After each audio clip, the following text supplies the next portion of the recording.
Hi everyone, this is Michelle again. Here we are at the wet market. Today we are actually going to do our grocery shopping here at the wet market.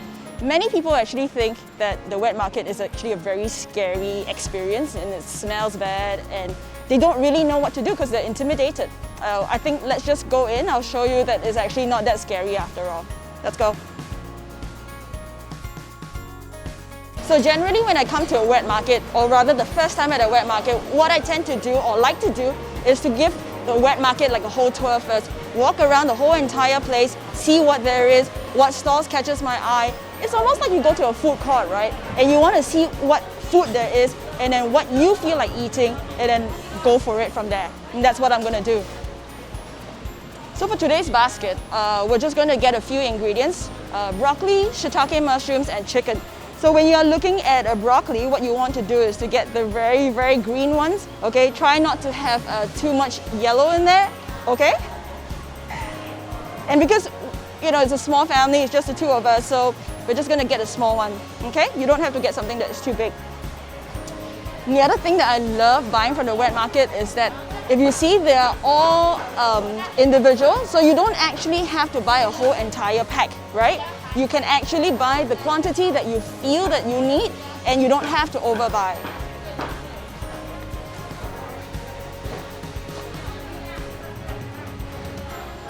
So the ones that I actually try to pick are the ones that are drier and firmer, right? The ones that you see here, these ones seem to be more moist and they can go bad faster, right? So you just need to just press them lightly. Don't press too hard, the stall holders won't be happy. I actually love to buy my pork from the wet market because at the wet market, they actually give you tips on how you should cook this particular cut of pork or which cut of pork is the best for that particular dish. For example, the other day I went and I said, "Uncle, I want to make char siu. Can you recommend?" He gave me the pork cut, which was perfect, and he actually even cut it to the way that it's supposed to be cooked. Or if you go for a mince, they can say that, "Oh, I want it double mince so that it's actually more pasty, you know, and it's better in terms of texture, something that you can't get at the supermarket."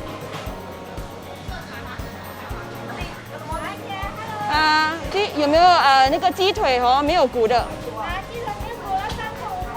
So what I did here was that I wanted chicken thigh with no bones. So she already had some that is ready made, but already cut. But I wanted the ones that are bigger, so she said that okay, she's going to, you know, remove the bones for me. Now the great thing is that I told her, I said, can I keep the bones because I can use it for stock later as well. So win-win. And what you notice in the wet market is also that you have many different types of whole chicken, right? At the supermarket, you tend to just get one particular brand or chicken from one type. But at the wet market, you can actually get chicken, like small, medium, large, or even like kampong chicken, black chicken of different sizes. And the great thing about the wet market is that if you're all smiles and friendly, you always get free stuff. I just got some free bones. 谢谢. Thank you.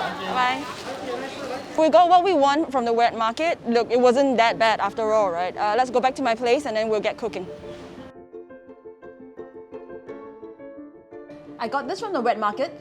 We got the broccoli, we got boneless chicken thigh, and we have fresh shiitake mushrooms here. So all in all here, this cost me a total of $15.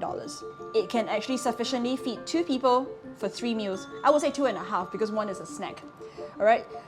A lot of people think that when you buy the same ingredients, you meal prep and you need to eat the same thing over and over again.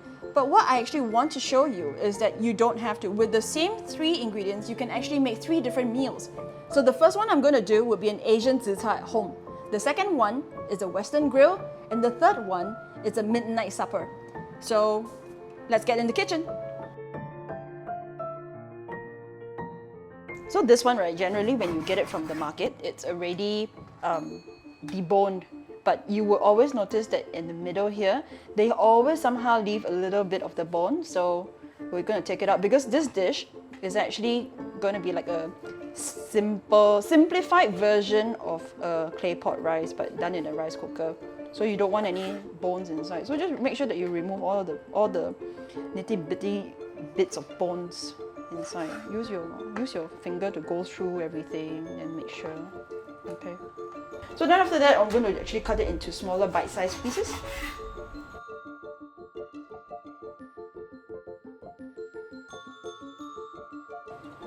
So I've got soy sauce here, 小青丸, pepper.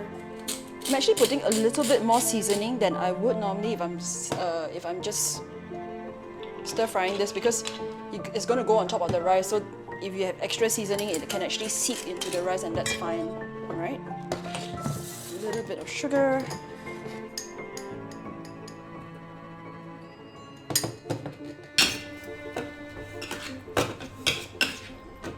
We'll just leave it to marinate.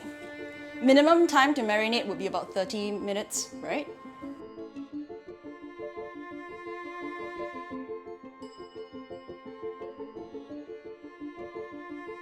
What we're going to do now, right, take note would be that I'm going to get the rice to cook, but when it's half cooked, which means that when the water is boiling, I'm going to add the chicken in. I actually added less water than I normally would, because there is actually the seasoning which actually contributes to the liquid as well. Okay.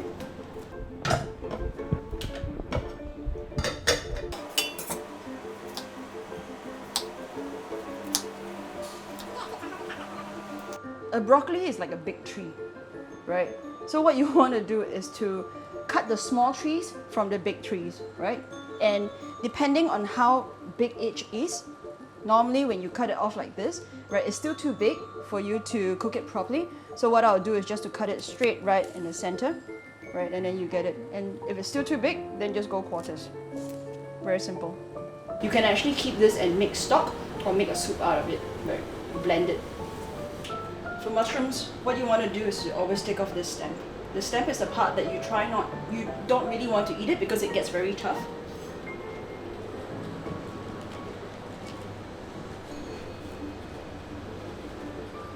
And there's one thing about fresh mushrooms, right? You don't actually want to wash them until the point where just before you cook it. Because what happens when you wash mushrooms too early, they soak up all the water, it shrivels, and it just doesn't cook very well after that. So we're going to slice this one up.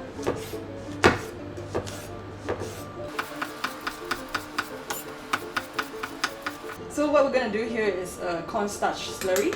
So usually it's an equal part of cornstarch with water, and you mix it up. So what this does is that it helps to thicken up our sauce later, right? So it has this consistency that would actually hold on to whatever you are cooking, right? So when you see the bubbling, when you see the rice bubbling, that's when you add your chicken in. Put it along like a thin layer on top of the rice so that it will cook evenly.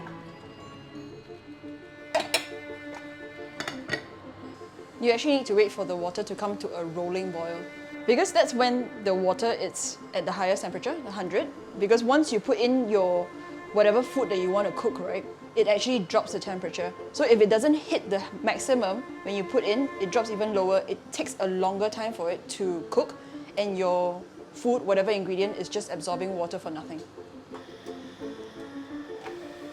When you're cooking mushrooms, right, try not to stir them too much, because what happens when you stir them too much, they actually release a lot of water, and what happens is that instead of frying your mushrooms, you end up boiling them.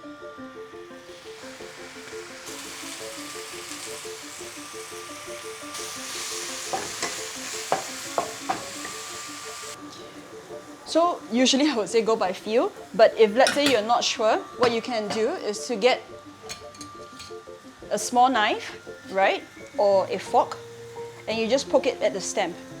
If your knife or your fork goes through very easily, you know that your broccoli is ready.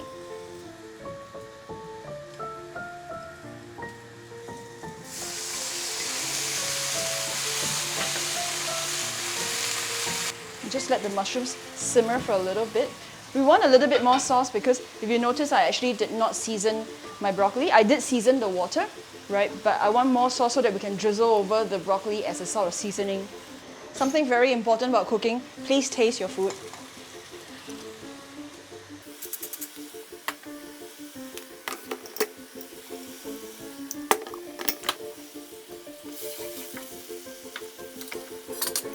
When you're happy with the seasoning, right, that's when you actually put in your cornstarch slurry, just to thicken it up a little bit.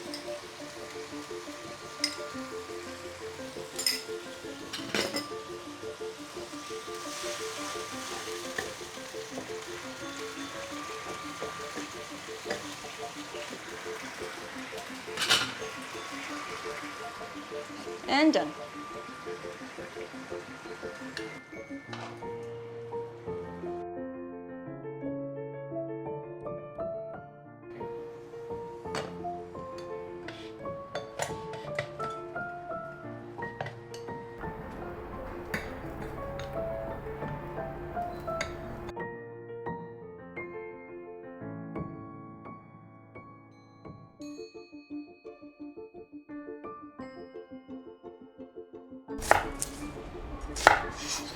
Off with the top, off with the tail, right? And try to cut off this part where it actually keeps it all together because I want a good slice, right? But if you are chopping it up, then it's a completely different story already. And what you want to do is to start on an angle here, right? If you start on an angle, you will get all your slices equal. But if you start here, you're going to end up with a chunk rather than a slice.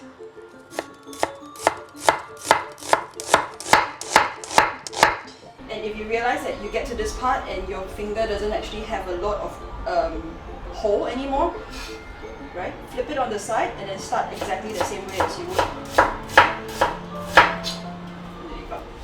And with the garlic, sometimes people find that it's very, very cumbersome to actually peel a garlic. So what I usually do, I just smash it slightly, right? So the skin actually just comes away from the garlic very easily and it's easier for you to peel rather than when it's whole.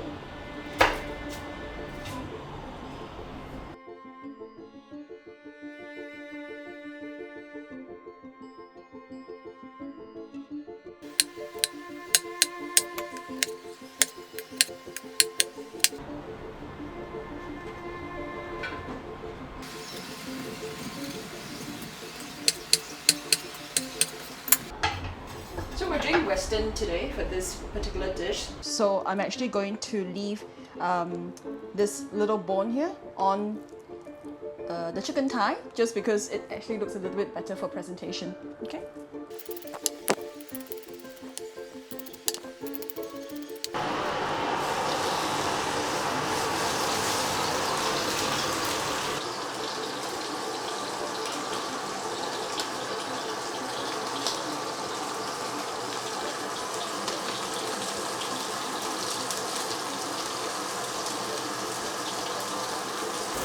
By cooking in the same pan, there is an advantage because the chicken fat actually goes into the onions and it absorbs that. And the same thing, the onion flavors, the sweetness from the onions actually gets into the chicken as well.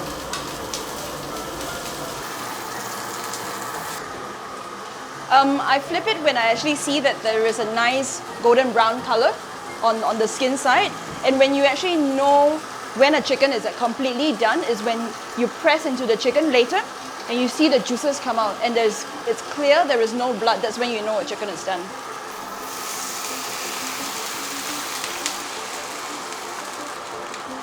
It usually takes about 15 minutes for it to be completely cooked.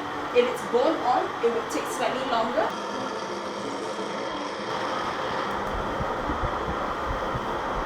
Once it's cooked, I'm going to remove all the water and I'm going to throw in a lot of butter, salt, and pepper and season it.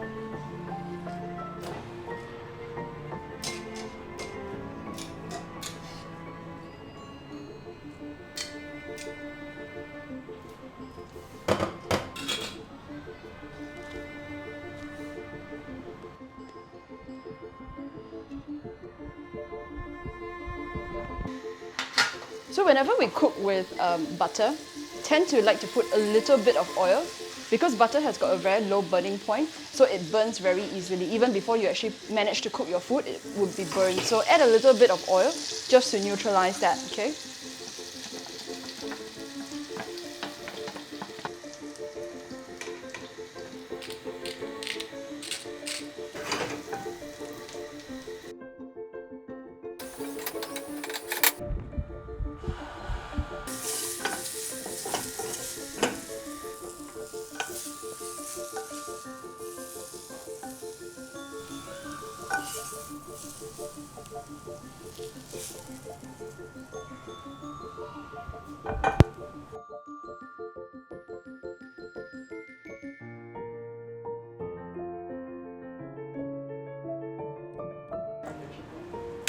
This one I'm actually going to cut it into small dices, right? Removing the bones again, so that we won't actually get bones in our instant noodles. And very small dices because the rest of the vegetables, the mushrooms and the broccoli, I've cut them into very small dice so we can actually do a quick stir fry. Not forgetting that this is actually a midnight snack, so we don't want to take more than 10 minutes to cook this. But I'm going to do it half cook because we're going to put it into the sauce again later, so we want to not overcook it at this point. I'm using just one pot to cook everything because assuming that this is a midnight snack, we don't want to wash up too many things, so we just keep it very, very simple.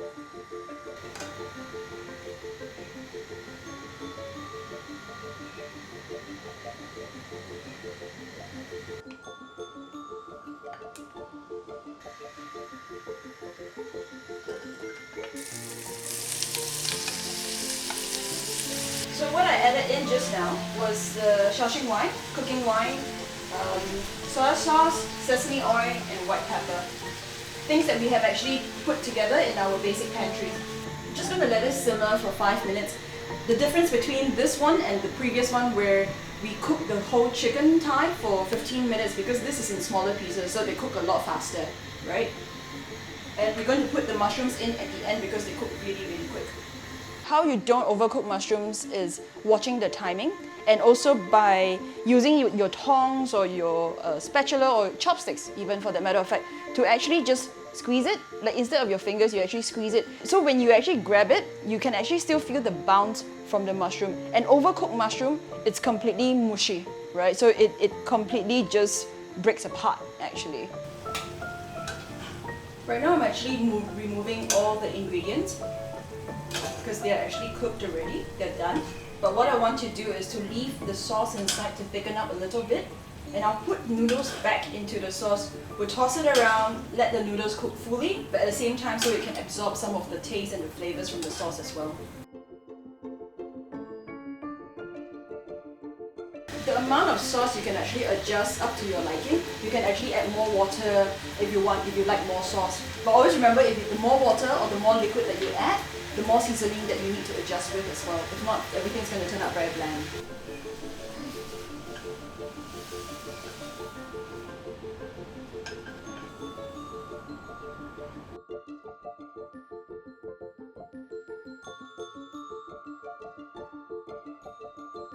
So here we have it.